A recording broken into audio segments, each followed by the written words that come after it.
വൈറ്റിലയിൽ നിന്നും കടവന്ത്രയിലേക്കുള്ള റോഡാണിത്.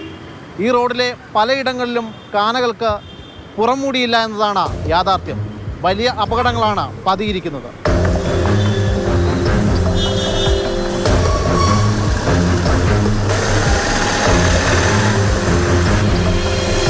കാൽനട യാത്രക്കാരും നടന്നു പോകുമ്പോൾ വാഹനമൊന്ന് പെട്ടെന്ന് വന്നാൽ നടന്നു നീങ്ങാൻ മറ്റൊരു സ്ഥലമില്ല.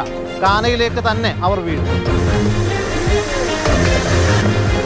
ഇതൊക്കെ എത്ര അപകടം, എന്തോരം കുഞ്ഞുങ്ങൾ പോണ സ്ഥലമാണെന്നറിയാം. ഈ സ്കൂളിലുള്ള ആരോട് പറയാം, ഒരു ഉത്തരവാദിത്വം ഇല്ലാത്തവര് ഭരിക്കാൻ വന്നിരുന്ന ഇതുപോലെ ഇതിന്റെ അപ്പുറം കൂടെ.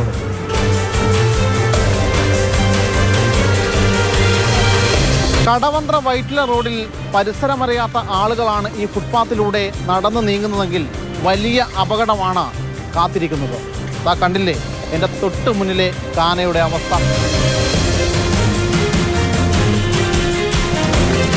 നഗരത്തിലെ ഒരു ഫർണിച്ചർ കടയ്ക്ക് തൊട്ട് മുന്നിലെ അവസ്ഥയാണ്. ഇതാ കണ്ടില്ലേ, ഇത്രയും വലിയ കാന. ഈ കാനയ്ക്കാണെങ്കിൽ ഒരു മൂടിയുമില്ല. ഇവിടെയാണെങ്കിൽ നിരന്തരമായ രീതിയിലുള്ള അപകടങ്ങളാണ് ഇവർ കാണുന്നതെന്നാണ് ഈ കടക്കാർ പറയുന്നത്. ഞാനിവിടെ വർക്ക് ചെയ്യണം ഈ ഫർണിച്ചർ ഷോപ്പിൽ. കഴിഞ്ഞ ആഴ്ചയാണ് ഇവിടെ ഒരു ബൈക്ക് വെച്ചിട്ട് കാനയിലോട്ട് വീണത്. ഈ കാനയിലോട്ട് വീണത് ഭാഗ്യത്തിന് ആൾ പൊക്കത്തായിരുന്നു. ബൈക്കിൻ്റെ ഒരു ഇത് വെള്ളത്തിൽ ഒഴുകിപ്പോയി. ഇവിടെ എപ്പോഴും ആൾക്കാർക്ക് പേടിച്ച് നടക്കുന്നത്. കാനെല്ലാം ഓപ്പണായി കിടക്കുക. ഞങ്ങളുടെ സാധനങ്ങൾ കുറേയൊക്കെ കാനയിലോട്ട് വീണ് പോകുന്നതാണ്. രാത്രി ആൾക്കാർ സൂക്ഷിച്ച് പോയില്ലെങ്കിൽ പണി കിട്ടുക. സാറേ, ഈ കാന എന്ന് പറയുമ്പോൾ ഇതിൽ കൂടെ വരുന്ന ബൈക്കുകളൊക്കെ ഇതിലിടയ്ക്ക് വിടുന്ന് വീടുന്നുണ്ട്. അടപ്പില്ലാതെ കിടക്കുന്നുണ്ട്.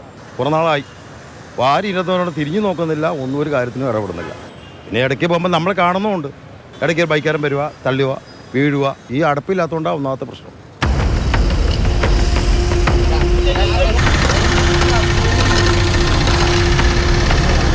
കൺമുന്നിൽ ഒരു അപകടം വരുമ്പോൾ മാത്രം ഉണർന്ന് പ്രവർത്തിച്ചിട്ട് ഒരു കാര്യവുമില്ല. കൃത്യമായ രീതിയിലുള്ള ഇടപെടലുകൾ ഉണ്ടായില്ലെങ്കിൽ അപകടങ്ങൾ വീണ്ടും വീണ്ടും തുടർക്കഥയാവും. അതിൻ്റെ ആഴവും വർദ്ധിക്കും. ശരത്തമ്പാട്ടുകാവിനൊപ്പം ശ്യാമപ്രസാദ്, മാതൃഭൂമി ന്യൂസ്, കൊച്ചി.